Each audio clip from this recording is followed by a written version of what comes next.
one of the most important components of leadership is being able to share with everyone the pure value that every single individual brings to a business and to a strategy and to that higher vision that the business is aiming to deliver, to be able to showcase and cascade that down across an organisation. I still think today in leadership, that is one of the biggest challenges that leaders are still faced with.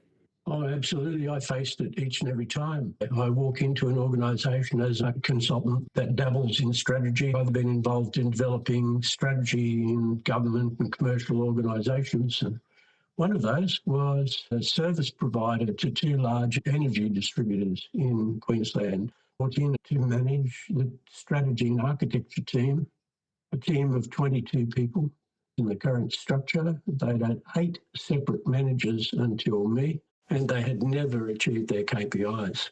They'd been drawn from across the business. They totally understood the business in detail between them. Why would these people be underperforming? They had those levels of skills and knowledge. I discovered it was because they really did not understand the process of developing strategy. They didn't understand that process could be laid out like a work breakdown structure and then managed like a project. So I took my 14 leaders, I taught them project management. I taught them how to take the strategy process, lay out our work breakdown structure, create the meetings that were required or put the meetings in the diary of all the stakeholders that were required, create rules for acceptance and revision of the documents in terms of time and what have you. I took the team over in January and we faced an interview in July.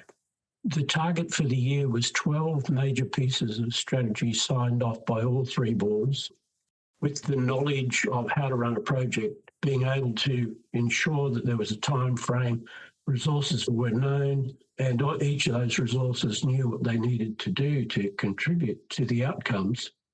At the end of June, we had achieved not 12, not 13, but 17. Wow. We had delivered more than the year's workload in a bit over 5 months.